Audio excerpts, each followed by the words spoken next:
She was in a room she never used. No cat bed, no sunbeam, no reason to be there at all. For 11 years, Miko had followed me from room to room, the bathroom rug while I showered, the door before I'd even picked up my keys. She was never not where I was. Until that Tuesday.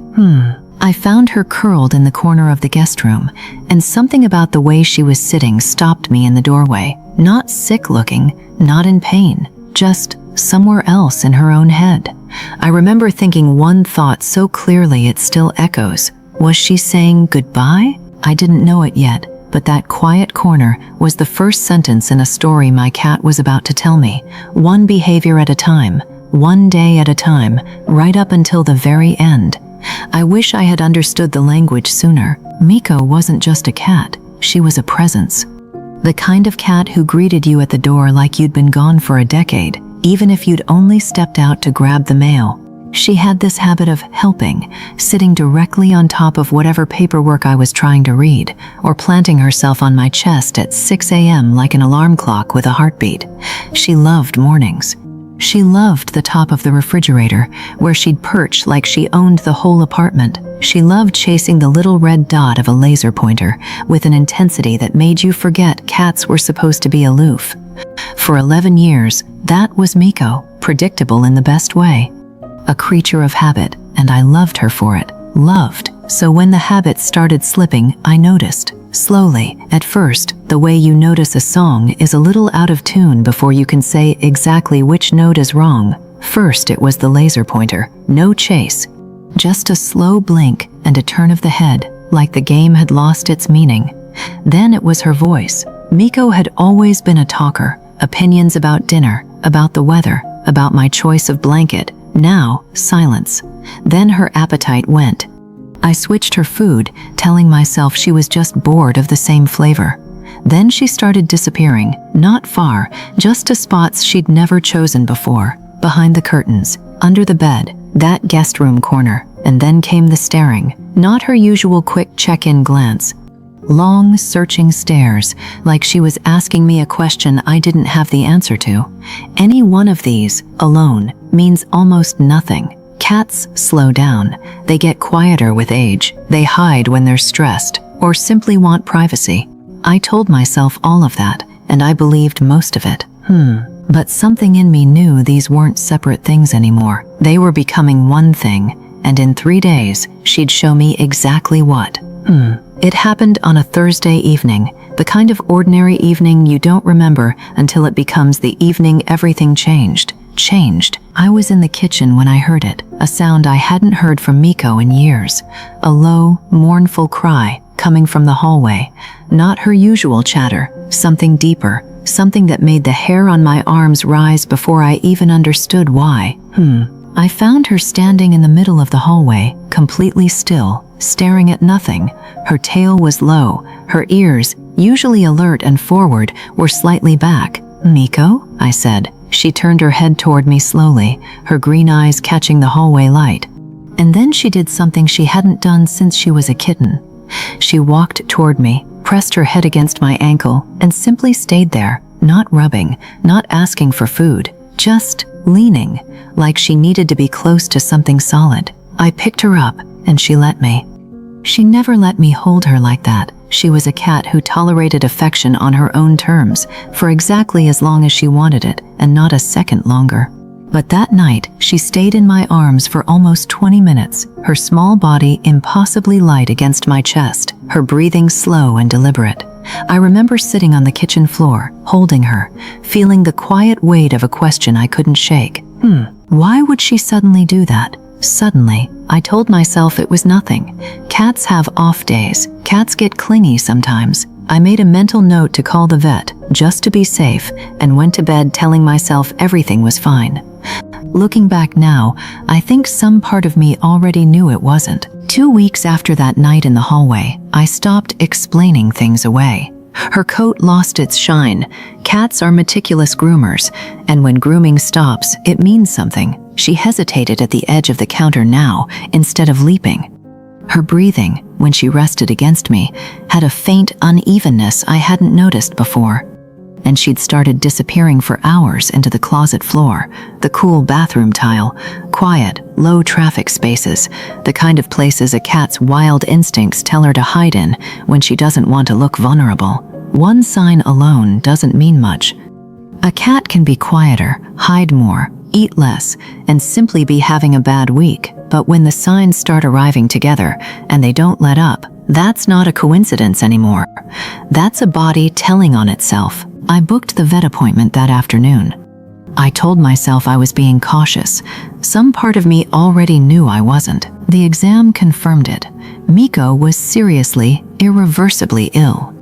Her body was failing her the way aging bodies often do, not in one dramatic moment, but in a slow unraveling most owners only recognize by looking backward. I drove her home with my hand resting on top of the carrier, feeling like the ground had shifted slightly beneath me. I didn't know it yet, but the most important thing Miko would ever do was still 3 days away. 3 days later, something happened that I will carry with me for the rest of my life. I woke up to find Miko sitting at the foot of my bed, not curled up asleep, but sitting upright, watching me.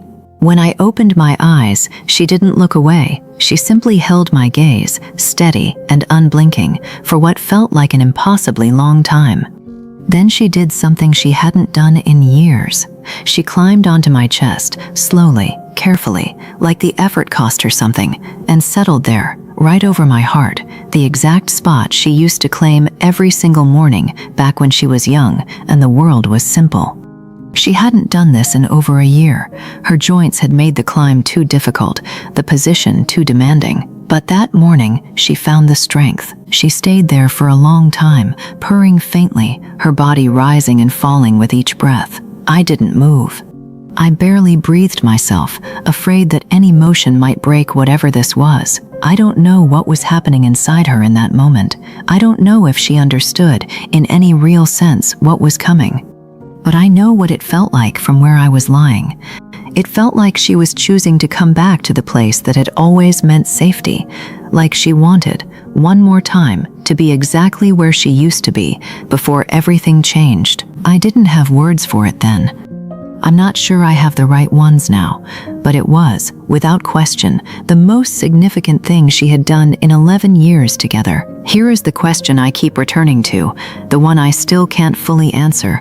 Did Miko know she was dying? There's a meaningful difference between two ideas that sound almost identical but aren't. My cat knew she was dying versus my cat knew she wasn't feeling normal. The second one, science can support. Cats are remarkably attuned to changes in their own bodies. They notice pain, weakness, and shifts in their energy long before we do. They respond to those internal signals by adjusting their behavior, seeking safety, seeking comfort, seeking rest, sometimes seeking their owner.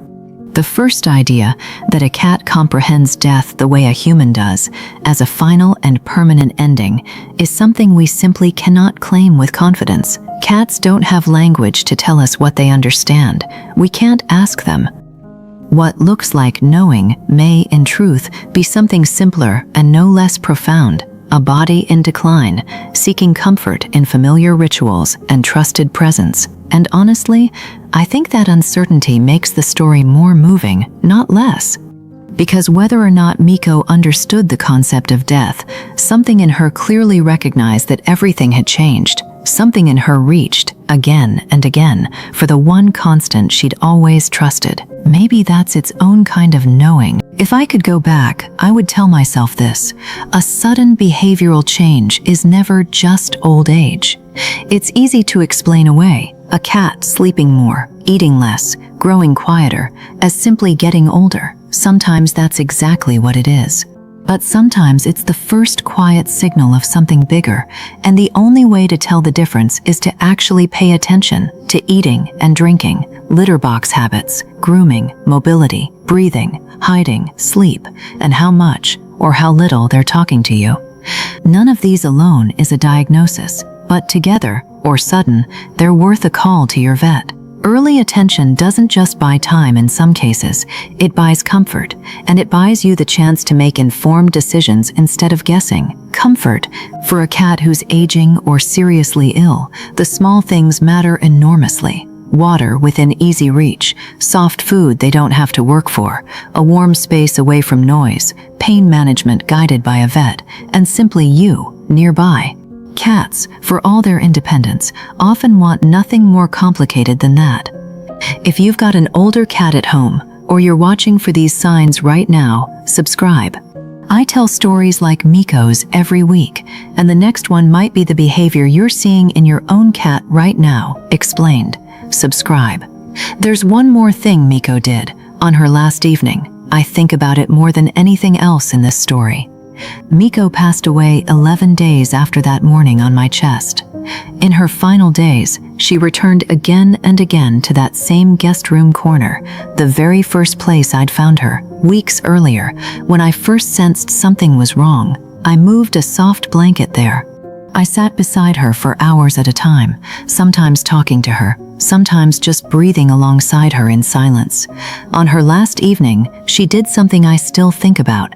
She left the guest room, slowly, deliberately, and made her way to the living room, to the small patch of sunlight by the window where she used to nap as a young cat, back when the world was uncomplicated and every afternoon felt endless. She lay there in the last of the light, and I sat on the floor beside her, and neither of us said anything, because there was nothing that needed to be said.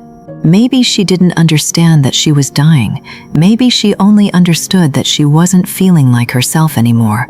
But perhaps, in her own quiet way, she knew she needed the person she trusted most, and she made sure in her final days to return to the places and the presence that had always meant home. Home. I don't think cats understand death the way we do. I don't think Miko had some mystical awareness of her own ending, but I do think she understood, in the language available to her, that something fundamental had shifted, and she responded the only way she knew how, by seeking comfort, familiarity, and closeness. Maybe that's enough. Maybe that's everything, everything. If your cat is getting older, watch for the small things. Don't dismiss the quiet changes as nothing. And if you've already lost a cat, if you remember a moment like mine, a behavior that still doesn't quite make sense, a look in her eyes you've never forgotten, know that you're not alone in wondering what it meant. Did your cat ever behave differently near the end of her life? Did she seem to know that something had changed? I'd love to hear your story in the comments below, because in the end, maybe the greatest gift we can give the animals who love us isn't understanding exactly what they know. It's simply being there when they need us most. Being there. If this story felt familiar, subscribe for more, and thank you for letting me tell Miko's. God bless you.